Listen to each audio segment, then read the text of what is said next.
berdasarkan PKPU 2 tahun 2024 tentang tahapan dan jadwal penyelenggaraan pemilihan gubernur, wakil gubernur, bupati dan wakil bupati serta wali kota dan wakil wali kota.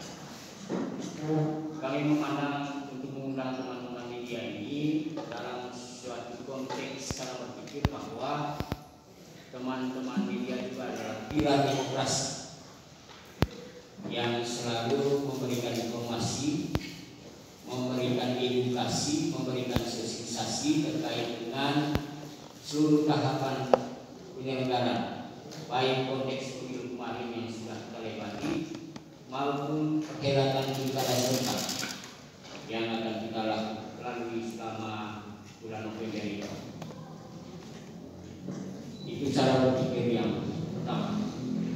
Kemudian yang kedua, dalam konteks penyampaian informasi kami hari ini, kami mengacu kepada tahapan ya, berdasarkan PKPU 2 tahun 2024. Yang pertama nanti kita masuk pada tahapan persiapan penyelenggaraan pilkada serentak ini. Untuk dalam konteks tahapan persiapan untuk materi yang pengelolaan tahapan yang sudah akan saya serahkan ke Pak Heri dan Harian menyampaikan informasinya. Saya fokus pada penyampaian informasi di tahapan persiapan yang sedang dan akan dilakukan oleh kami Kabupaten Manggarai, termasuk tahapan kedua nanti setelah persiapan itu adalah tahapan penyelenggaraan. Yang masuk tahapan penyelenggaraan itu apa saja? Saat ini teman-teman sekalian, di tahapan persiapan kami sudah menyelenggarakan beberapa tahapan ya. Mulai dari perencanaan dan penetapan anggaran hibah seperti yang kita tahu bersama bahwa anggaran hibah kita untuk APBD 2 itu 29 miliar ya, untuk pengelolaan tahapan pemilihan bupati dan wakil bupati Manggarai tahun 2024. Itu anggaran. Karena itu konteks penganggaran juga kami meminta supaya proses ini juga dikawal oleh ya. Kemarin kami sudah berkoordinasi dengan pihak kejaksaan untuk melakukan proses pendampingan kepada kami, berkoordinasi yang berharap nanti ujungnya itu masuk kepada itu untuk baik ya, kami melakukan koordinasi ini karena kami memandang bahwa dalam setiap tahapan penyelenggaraan pilkada ini pasti ada potensi masalah, pasti baik sengketa administrasi, sengketa proses, sengketa pun maupun konteks perdata maupun pada akhirnya itu terkait dengan perselisihan hasil pemilihan PHP. Yang kedua, dalam konteks pengelolaan anggaran ya, karena bagaimanapun ini anggaran negara yang tidak boleh disalahgunakan. Oleh kami berkoordinasi dengan mereka untuk melakukan pendampingan kepada kami dalam konteks pengelolaan anggaran uang. Proses ini sudah dalam PKPD 26 miliar. Itu dari sisi penganggaran. Nanti untuk konteks persiapan pembentukan barang elektronik PPK dan TPS nanti akan Pak Rian dan Pak Heri akan sampaikan. Tahapan yang saat ini kami lakukan teman-teman sekalian itu adalah pemetaan TPS. Ya, pemetaan draft yang kami siapkan untuk pilkada serentak. Jumlah TPS itu adalah 750 TPS. Dari 750 TPS ini teman-teman sekalian, sesuai dengan regulasi aturan yang dinami bahwa jumlah pemilih dalam satu TPS itu adalah maksimal 600 pemilih satu TPS. Jadi ada penurunan dari jumlah TPS kemarin waktu pemilu, karena pemilu itu jumlah pemilihnya maksimal 300, sekarang 600. Karena itu ada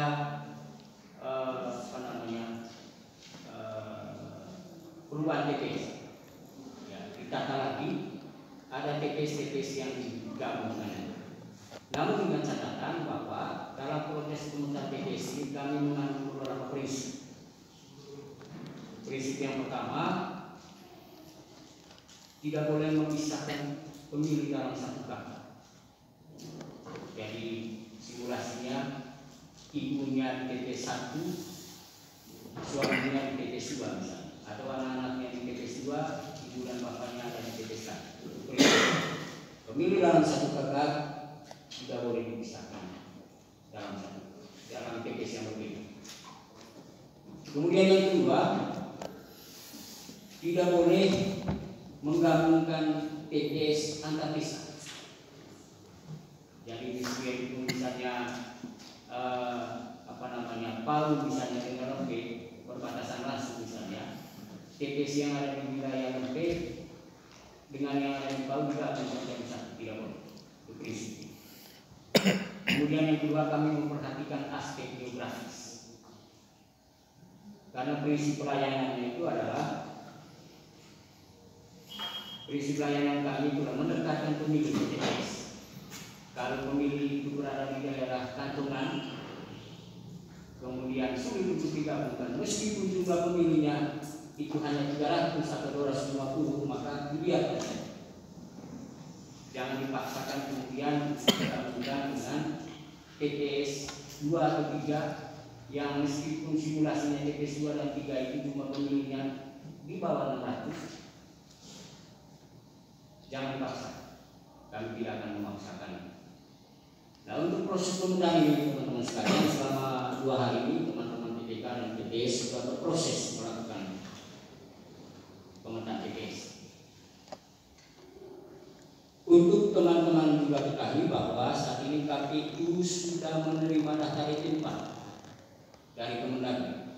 Itu jumlahnya 237.438. 237.438 itu data DPT data DP4 hasil sinkronisasi antara data DP4 Kemendagri dengan data DPT pemilu terakhir. Ini angka yang akan nanti akan kami lakukan menjadi dasar pemetaan TPS dan kemudian akan diturunkan saat pelaksanaan coklit. Untuk proses penyusunan dan pemutakhiran data pemilih, teman-teman sekalian, di tanggal 6 ini kami akan mengumumkan pembentukan pantabel teman-teman yang akan melakukan proses coklit nanti. Ya, proses coklit itu akan dimulai dari tanggal 24 Juni yang akan datang, selama 1 bulan yang akan datang. Pemetaan TPS yang sementara berlangsung itu akan menghasilkan dokumen AKBK, dokumen konsolidasi pemilih dalam satu TPS tadi, yang menjadi dasar pantangan ini untuk melakukan sensus atau jalan dari rumah ke rumah pada saat ini. Kemudian dalam proses penyusunan data pemilih ini, kami punya kepentingan untuk teman-teman media ini mendorong partisipasi masyarakat secara luas untuk bisa memastikan diri yang ada dalam DPT. Mendorong partisipasi masyarakat untuk memastikan dirinya ada dalam DPT melalui serangkaian tahapan pemutakhiran data pemilih sejak coklit. Setelah coklit nanti ada proses pengumuman TPS daftar pemilih sementara, sampai ada DPSHP daftar pemilih sementara hasil perbaikan, sampai pada saatnya di bulan September itu dilakukan penetapan DPT. Nah, proses ini yang kemudian kami mendorong supaya masyarakat memastikan dirinya itu ada dalam DPT. Mengapa hal ini penting kami sampaikan melalui teman-teman media? Karena ini catatan evaluasi kami baik dalam penyelenggaraan Pilkada 2020 maupun pemilih yang sudah baru kita lewat ini, masyarakat kalau mempersoalkan namanya dalam DPT itu H-3, H-4. Jauh-jauh harinya mereka jarang terlibat. Karena itu kami mohon supaya masyarakat diminta aktif memastikan dirinya itu ada dalam DPT. Itu yang pertama. Kemudian yang kedua, dalam konteks pemuntahan data pemilih nanti akan ada potensi jumlah pemilih non KTP elektronik yang sudah memenuhi syarat sejak 15 Februari kemarin sampai dengan tanggal 27 November sampai dengan hari ini. Kami juga meminta dengan teman-teman media untuk menyampaikan informasi ini supaya semua pemilih yang sudah memenuhi syarat, sudah berumur 17 tahun atau sudah pernah sudah kami itu segera mengurus dokumen kependudukan, apakah kartu keluarga maupun KTP elektronik sesegera mungkin. Karena saya waktu pemilu kemarin angka 17.000 pemilih non KTP elektronik itu hanya sampai dengan tanggal 14 Februari, sedangkan yang 15 ke atas itu belum. Nah, ini kesempatan mereka untuk mengambil bagian yang boleh dikatakan sebagai pemilih yang sejak 15 Februari nanti sampai dengan tanggal 27 November. Di samping kami menyelenggarakan melakukan gerakan itu, kami juga mohon bantuan teman-teman media mengajak masyarakat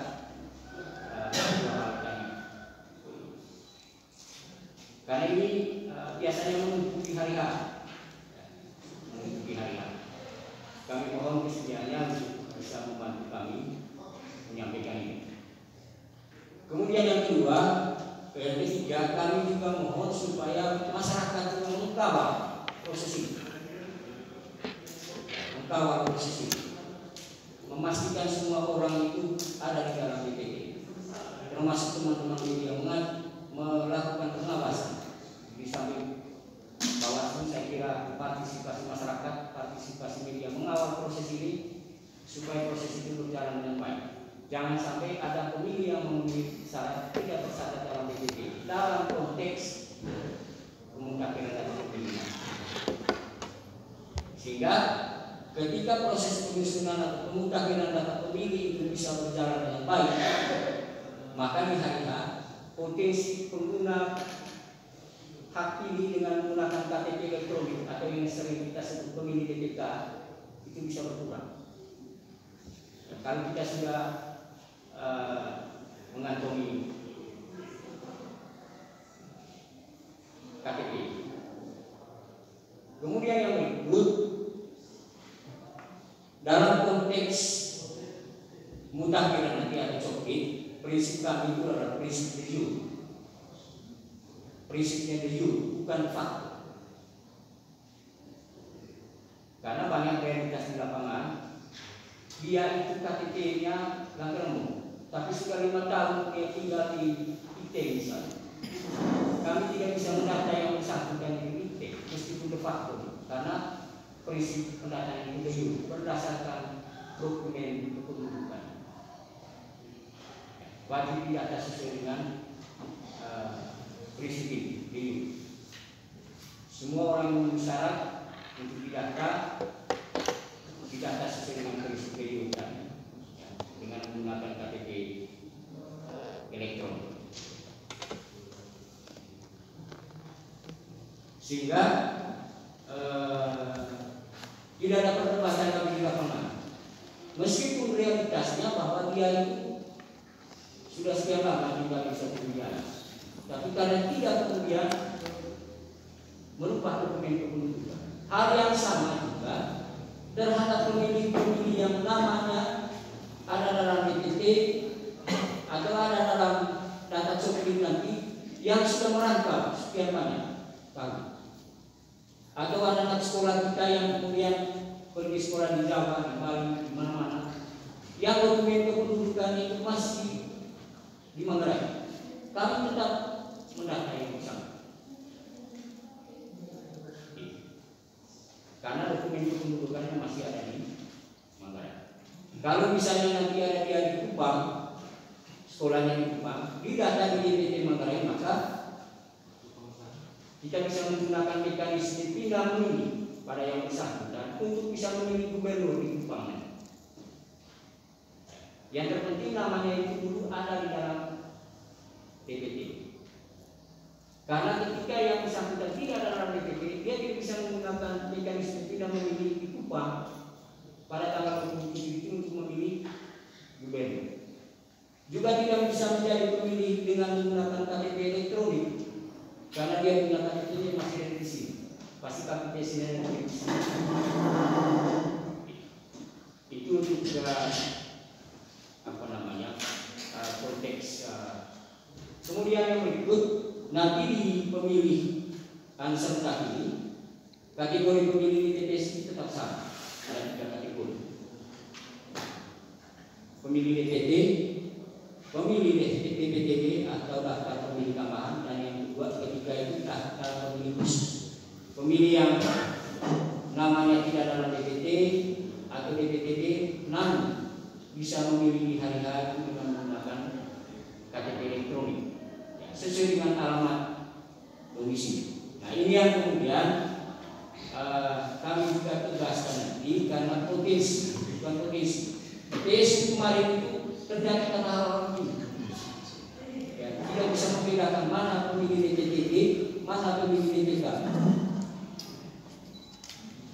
Banyak isu kemarin terjadi karena ada yang datang ke TPS bawa KTP dari Labuan Bajo, dia lihat ini kan hanya bisa dapat 4 surat suara, dia kasih lagi 4 surat suara, maka terjadi ini kemudian kita hindari.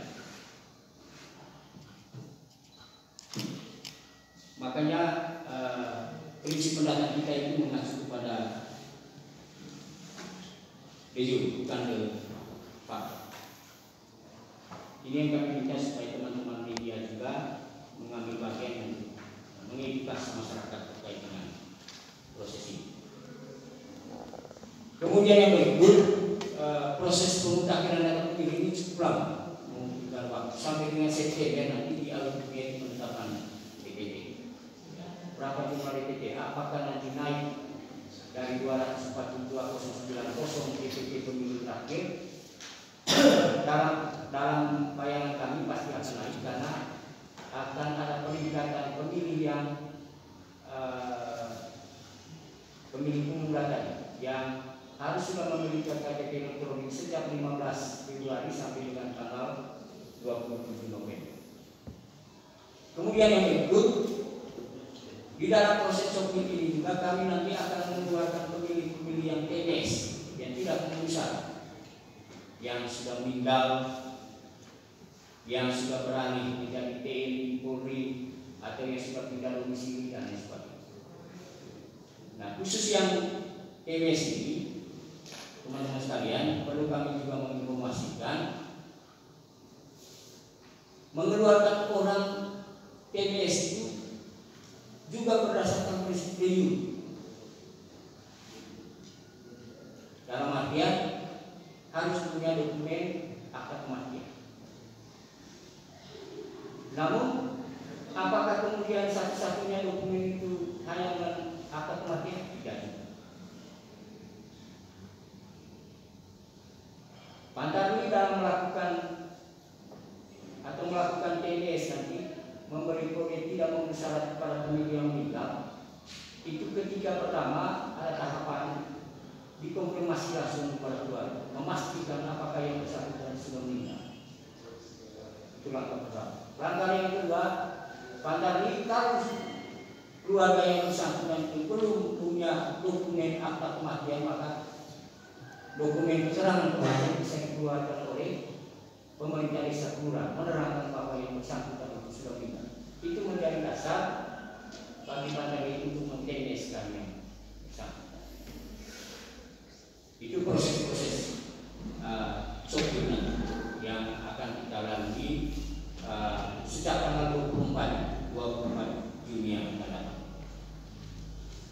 Itu untuk proses persiapan.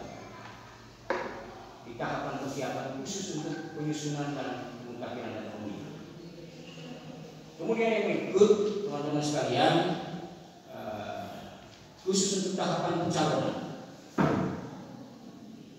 Teman-teman media saya kira sudah tahu semua bahwa dipastikan dalam pilkada pemilihan bupati dan wakil bupati Manggarai tahun 2024 ini, calon persoalan itu dipastikan sudah tidak. Yang pasti bahwa proses tahapan pencalonan itu baru akan dimulai di Agustus nanti. Dia akan beririsan dengan proses pemutahiran data pemilih. Tanggal 22 Agustus kami akan mengumumkan tentang jadwal kapan partai politik atau bakal pasangan calon untuk gabungan partai politik untuk melakukan pendaftaran. Itu di tanggal 27 Agustus sampai dengan tanggal 29 Agustus.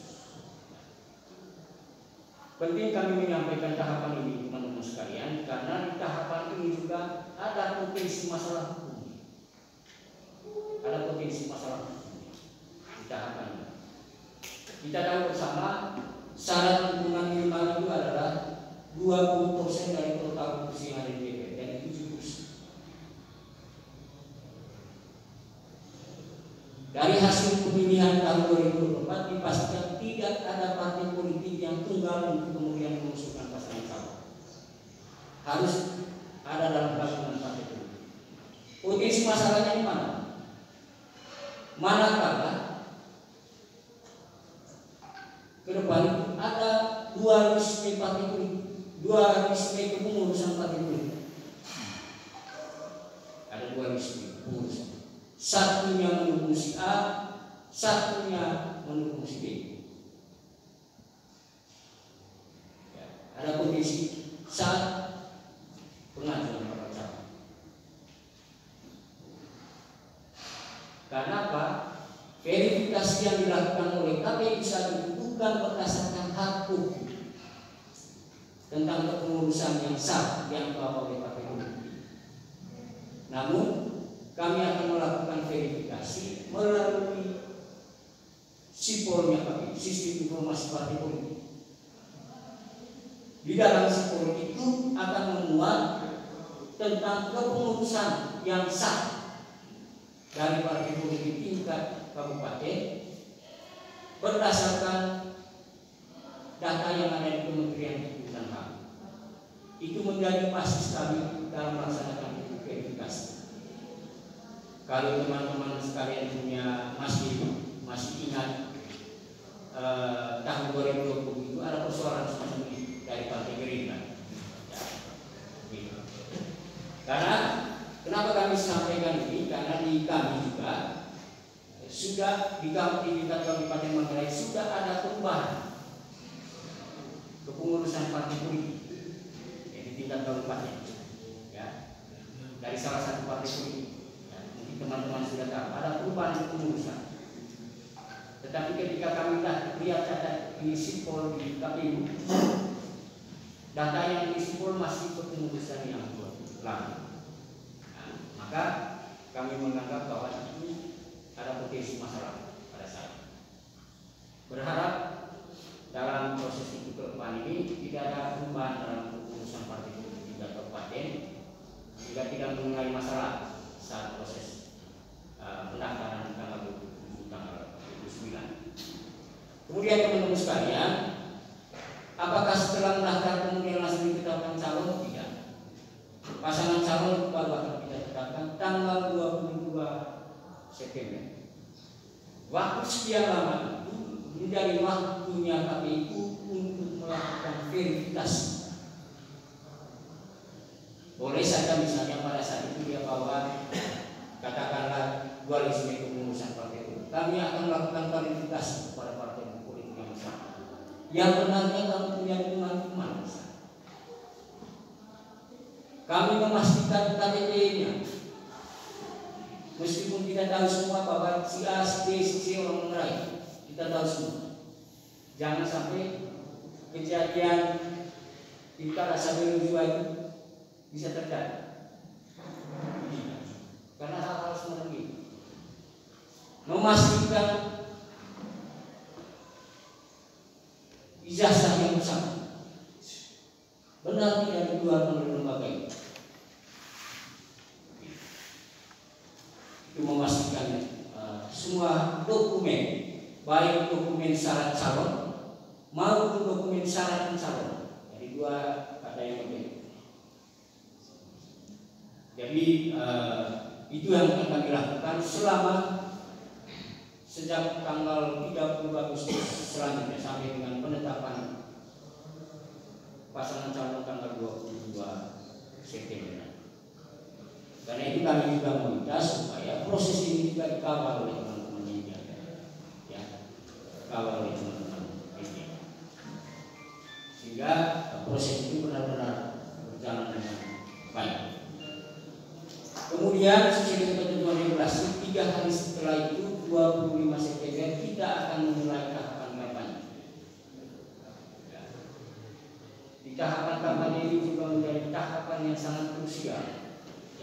Bagi KPU nanti berapapun jumlah calon yang nanti akan ditetapkan, kami akan membagi Manggarai itu dalam bentuk zona kampanye.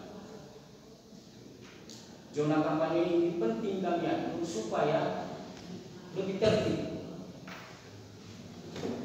Tidak ada pasangan calon yang kemudian sudah ditetapkan berkampanye di zona A, katakanlah di Kecamatan Rute, yang B-nya itu dirasakan BC, pada hari yang sama bertabrakan.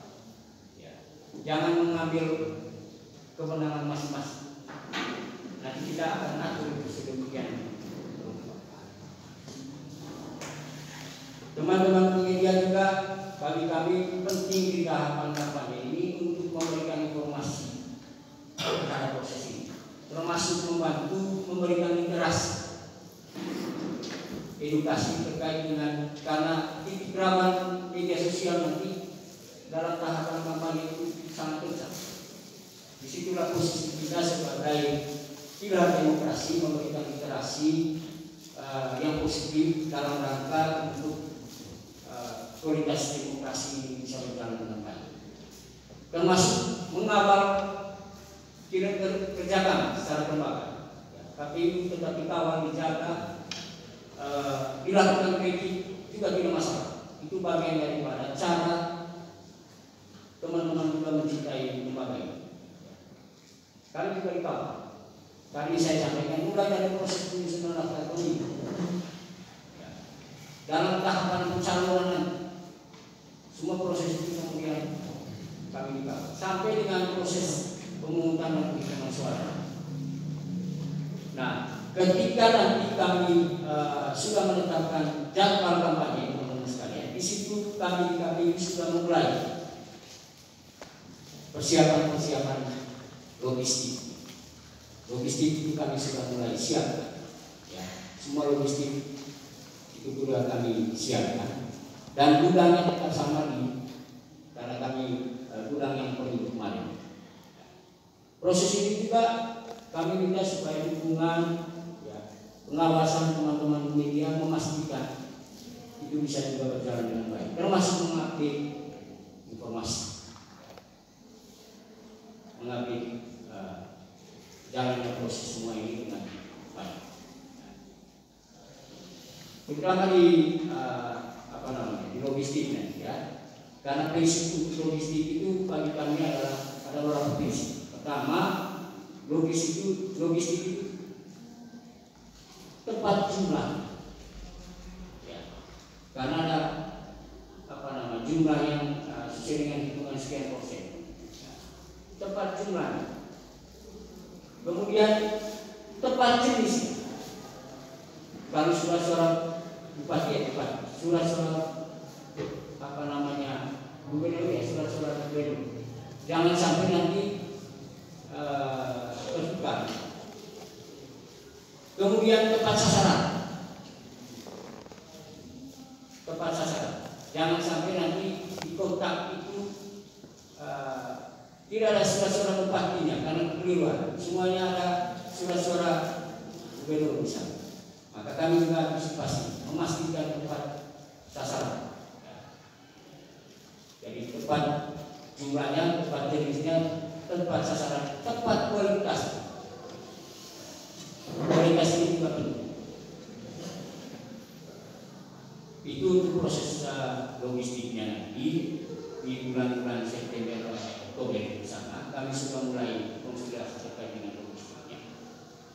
Sampai pasangan calon kemudian melaksanakan kampanye. Khusus untuk tahapan kampanye perlu kami memastikan ke teman-teman sekalian bahwa KPU dan jajaran yang di bawah itu sebatas untuk kemudian menegakkan jodoh. Yang melakukan pengawasan mereka terhadap proses kampanye itu ada di teman-teman bawah. Ketika ada pelanggaran, baru kemudian nanti akan disampaikan secara umum. Itu untuk proses KPU. Nah, menuju tanggal 20 kita tahu bersama aturan masa tenang itu 3 hari setelah masa kampanye dan 1 hari itu adalah masa pemungutan dan penghitungan suara tanggal 27. Dari proses ini teman-teman sekalian, dengan modal pengalaman kemudian hasil evaluasi kami di hari H ketika pemilu kemarin itu, karena cara berpikir kami itu ketika teman-teman penyelenggara ekor khususnya KPPS bisa menyelenggarakan pemungutan suara presiden dan DPD kemarin, itulah pola yang akan dilakukan juga di pilkada serentak karena dia akan bergabung. Catatan bagi kami di tanggal pemungutan suara itu hasil evaluasi supaya menghindari PSU, karena PSU kemarin itu persoalan itu karena soal pemahaman PPT dan PPT, maka kami akan mencangkan. Kegiatan sisipan selanjutnya itu adalah kami tetap akan melaksanakan kegiatan sosialisasi, kemudian melaksanakan bimbing secara berjenjang para PPK dan PPS, sehingga kami berharap semua proses ini nanti akan berjalan dengan baik. Nah, itu untuk tahapan persiapan yang sedang akan kami laksanakan, dan di tahapan penyelenggaraan yang juga akan kita hadapi sama-sama nanti ke depan. Ya. Saya kira itu dari saya.